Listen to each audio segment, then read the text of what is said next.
اپنے آغاز سے ہی ٹائٹینک کو جدید انجینئرنگ کے عجوبے کے طور پر سراہا گیا تھا، عیش و آرام اور ٹیکنالوجی کا ایسا نمونہ جس پر کمپنی کو ناز تھا کہ وہ کبھی ڈوب نہیں سکتا۔ پھر بھی اپریل 1912 میں اس کا پہلا سفر ایک ایسے سانحے پر ختم ہوا جس نے ایک صدی سے زیادہ عرصے تک دنیا کو ڈر میں جکڑے رکھا۔ لیکن بہادری اور انسانی غلطیوں کے علاوہ اور کون سی نہ نظر آنے والی قوتیں اکٹھی ہوئیں جنہوں نے ٹائٹینک اور اس کے 2224 روحوں کو ڈبو دیا۔ اس سفر میں ہم شمالی بحر اوقیانوس نارتھ اٹلانٹک کے برفیلے پانیوں کے نیچے چھپے چونکا دینے والے رازوں سے پردہ اٹھائیں گے۔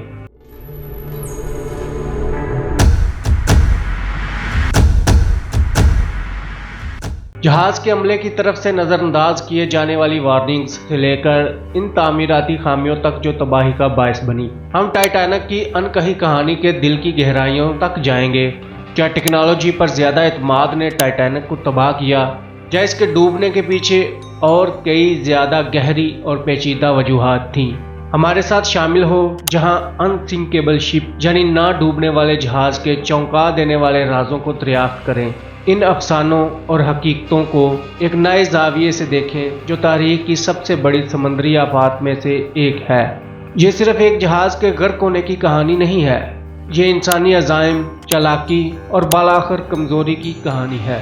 دی میکنگ آف اے لیجنڈ، عظیم الشان جہاز کی تیاری۔ 1900 کی دہائی کے آغاز سے ہی دنیا کا سب سے بڑا اور پرتعائش سمندری جہاز بنانے کی دوڑ لگ چکی تھی۔ وائٹ سٹار لائن نامی کمپنی نے اپنے جہاز کا نام رائل میل شپ ٹائٹینک رکھا تھا، ایک ایسا جہاز جس کا مقصد صرف سمندروں پر غلبہ حاصل کرنا نہیں تھا بلکہ بحری عیش و آرام اور سیفٹی کا نیا سٹینڈرڈ سیٹ کرنا تھا۔ بیلفاسٹ انگلینڈ میں ہالینڈ اور وولف شپ یارڈ میں اس کی تعمیر انسانی کامیابی کا ایک تماشا تھا جس میں ہزاروں کارکنان اور اس دور کی جدید ٹیکنالوجی شامل تھی۔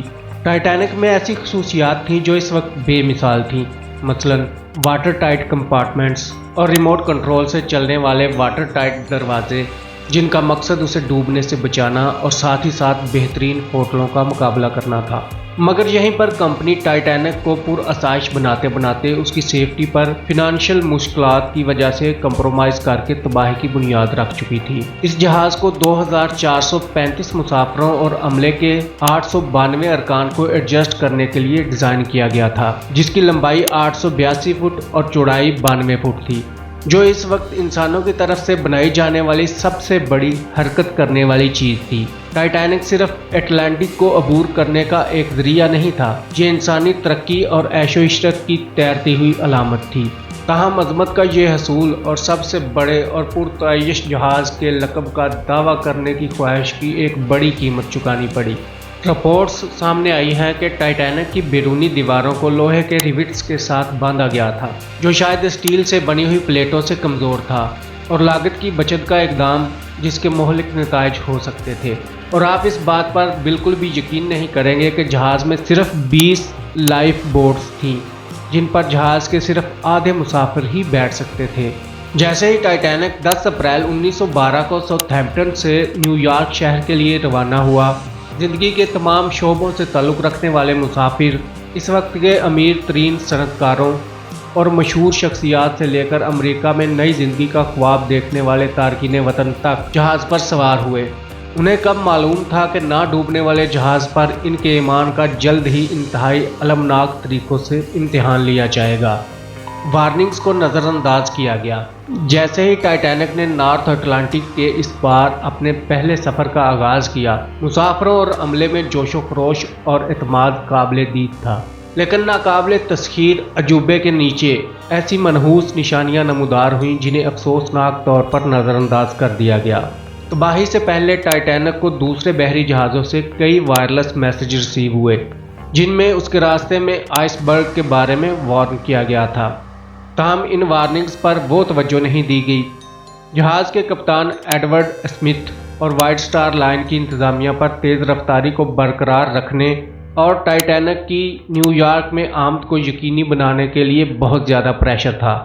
14 اپریل کی رات کو درجہ حرارت میں کمی آئی اور سمندر انتہائی پرسکون تھا۔ ایسے حالات जिन्होंने आइसबर्ग को तलाश करना खास तौर पर मुश्किल बना दिया था।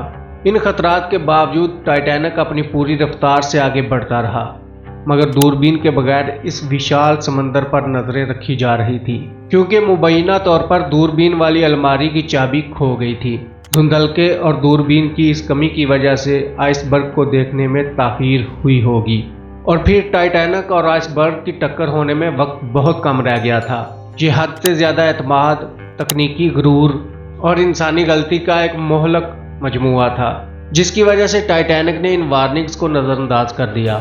जहाज के ना डूबने पर यकीन, नेचर की गैर मुतवक्को सलाहियत को नज़रअंदाज करना और हिफाजत पर रफ्तार को तरजीह देना, जिसका अंजाम एक ऐसी तबाही के साथ हुआ जो समंदरी तारीख में हमेशा के लिए याद रखा जाएगा। टाइटैनिक का डूबना एक दिल दहला देने वाली याद दहानी का काम करता है कि हमारी तरक्कियों और कामयाबियों के बावजूद इंसानियत नेचर की कुव्वतों और हमारे फैसले के नताइज के लिए गैर महफूज है। द फैटल नाइट, भयानक रात। जैसे ही 14 अप्रैल 1912 को रात के 11:40 हुए, टाइटैनिक की पुरजोश तकदीर एक बर्फानी तोदे से टकराकर ठंडी हो गई। आइसबर्ग के साथ टक्कर का असर अगरचा जहाज पर मौजूद बहुत से लोगों के लिए बेज़ाहिर हल्का था, मगर उसका रिजल्ट तबाहकुन था। टाइटैनिक की स्टार बोर्ड वाली साइड बहुत ज़्यादा डैमेज हो गई थी और ख्याल किया जाता है कि ना डूबने वाले कंपार्टमेंट्स में पानी भरना शुरू हो गया था। कैप्टन स्मिथ और उसके अमले ने फौरी तौर पर सूरत हाल की संगीनी को भांप लिया। नुकसान का अंदाज़ा लगाने और जवाबी इक़दाम शुरू करने की कोशिश के बावजूद ये वाज़ेह हो गया कि टाइटैनिक तबाह हो जाएगा।